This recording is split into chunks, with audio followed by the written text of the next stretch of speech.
Way! What a day, what a day, what a day. First of all, let me go ahead and say I need a retraction. We got ahead of ourselves on the Lyle Collins being cut. That was a false one. We got one wrong. My apologies.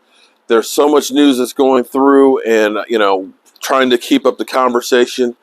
We got that one wrong. Lyle Collins is not released, at least not yet. They, of course, were still trying to trade, but trades aren't really happening at this point. Now that basically there's a drop dead day. If somebody is on your roster on the 20th, then they count on your roster and their contract becomes fully guaranteed.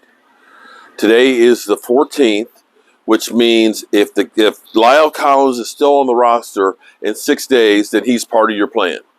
You will be on the chain for his contract. The Cowboys more than likely will move on from Lyle Collins. I believe what the Cowboys are looking at is saying, here's the deal.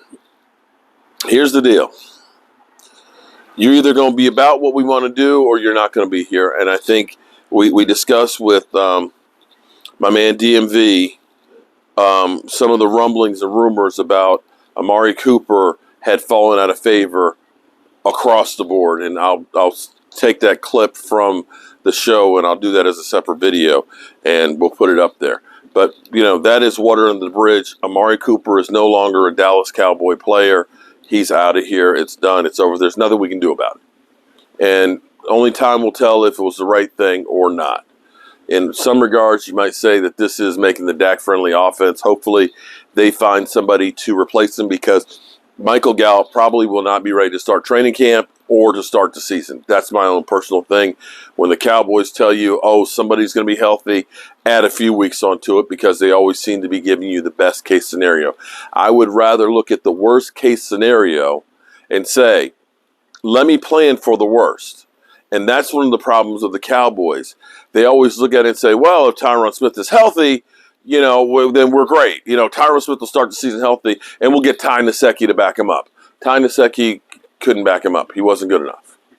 And that's where you always have to hope for the best and expect the worst, and you'll never be disappointed. So here's where we are. D-Law taking a new contract. D-Law gets us $14 million more cap room. We were down after the Michael Gallup signing to about 15. So we have $29 million right now on salary cap. That's not as much as the Colts have to spend. The Colts got buku money. But we are somewhere, I think, around 8th or 9th in cap room. Forgive me. I started live streaming at 12 o'clock and basically had a 20-minute break before going back on. So it's been a long day, but it's been actually a very rewarding day. Shout out to the diehards that came in first thing when I started and were there literally all day long. That was incredible. That was a hell of a rush, and I'm beginning to come down from it. So where we are with Bobby Wagner. Okay. The Cowboys freed up more money to try and make a run, of course, to bring Randy Gregory back. We know that the Seattle Seahawks are trying to get him. We also know that Russell Wilson is trying to, of course, recruit Bobby Wagner to Denver. And we've seen a lot of teams, like you look at San Diego. San Diego has made a lot of moves that, at least on paper, looks like they're going to be a really good team and will be able to kind of go against toe-to-toe Russell Wilson and, of course, Pat Mahomes in Kansas City. Kansas City is in a position where they're still really good. And then you got to look at Tampa Bay, getting Tom Brady back and them trying to make some moves. We're hearing Deshaun Watson has narrowed his thing down to 2 teams. Basically right now, either Carolina Panthers or New Orleans. We'll see how that works out. He's supposed to be meeting with those teams tonight. But clearly, they need to get that deal done sooner than later. The beginning of the league year, make it finalized, or definitely before the 20th, because his contract will be fully guaranteed. So Bobby Wagner is going to pursue his first option. He's got a team that he really wants to go to. He's going to check that out. But he's strong in the secondary. His secondary market is the Dallas Cowboys. So if the Cowboys are able to bring him to Dallas. Here's the one thing that you can say about Jerry Jones. If Jerry Jones wants you and you happen to get to Dallas, you're not leaving Dallas without a contract. You're not leaving Dallas without a contract if the Cowboys really want you. So, from the standpoint of the Dallas Cowboys, I will say from this year, last year, we heard Jerry Jones basically say, you know, when you are the GM and the owner of a team, you can't fire yourself. We wish you could. You can't fire yourself, so you have to fix it. Basically, I'm surmising it. He said, I have to change. I must change. I will change. And what he did was he did hire Dan Quinn, and he got out of the way. It feels like they got out of the way with Dan Quinn. Not Mike McCarthy, but Dan Quinn, it seemed like they went out and they listened to Dan Quinn, and they went out and they allowed him to get the type of players that he wanted. I know it was late in the draft when we drafted Quentin Bohannon, but the fact that the Dallas Cowboys actually drafted a one-technique guy was like a first. But you could see that the type of players that Dan Quinn was looking for were aggressive guys, guys with length, and you saw the turnaround there. I believe the Dallas Cowboys have a lot of faith and trust in Dan Quinn and actually look at him to be the next coach of the Cowboys. Mike McCarthy, I feel like they hamstring him. Maybe it's just they love offense more and they love to be in the middle of it and they like to meddle. I don't know, but Dan Quinn seems to really have their ear. And so if Dan Quinn is the one that is pounding the table and saying, listen, you want me to win, you want me to get a Super Bowl, I need Bobby Wagner for a multitude of reasons. I need him because he's a hell of a player. He's had no slowdown in his career. Yes, he's an older player, but the boy is good. That boy is good. Second thing, I need a field general on the field. You know, I thought Jaron Kearse, might be the guy and stuff because he knows my system and stuff, but he doesn't have all of the subtleties and has the abilities that Bobby Wagner has. He can be that field general out there that understands, just like because of the time he's been with me, the understanding of when I call something, he knows exactly what to look for. He knows what to look for and to get people in position.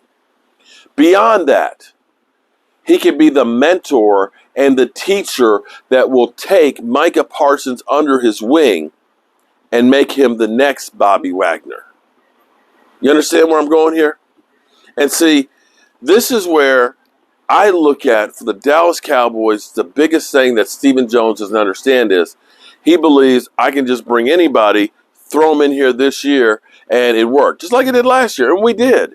And it worked pretty good. But understand, winning Super Bowls, you got to be on pretty good. You got to be great. You got to be damn near perfect. And what you need is, you can take a look. Let me give you a perfect example. Take Diggs his first year versus his second year. Now, people will say, yeah, but he gets burnt sometimes. But yes, understand, he's only in his second year. He's just been in his first year of Dan Quinn. And he got 13 interceptions. Wait till next year that he's in the same system again. And he takes what he's already learned this year and he starts adding to that repertoire. He'll be even better. So, he won't take those fakes like he did. He'll get the interceptions. Maybe the interception numbers will go down, but he'll be a better corner because you get better the more chances you have to learn. And that's true about every position there. If you go through and keep changing players over and over again, it's like a quarterback that every year has a different offensive coordinator. They're not going to be that good. They got to learn the terminology. They got to learn the players around here. Some receivers like the ball right here. Some of the receivers like the ball here. Some of them like to be a body catcher. The only way you learn that is by working with those guys consistently. And now, the off seasons are so short. It's not like you've got 8 weeks of off-season and 5 preseason games like it used to be where you got into shape, you learned everything right then and there. The window is so short and you don't have much time to try and work and teach these guys. But you get Bobby Wagner there. working with the young line, looking with Jarrell Cox and stuff, working with these guys, that defense all of a sudden becomes that much better. And what it does is it takes an area of need and upgrades it major, better than it's been in a long time. And now opens up the door saying, you know what? Maybe we draft a wide receiver. Maybe we draft an offensive guard.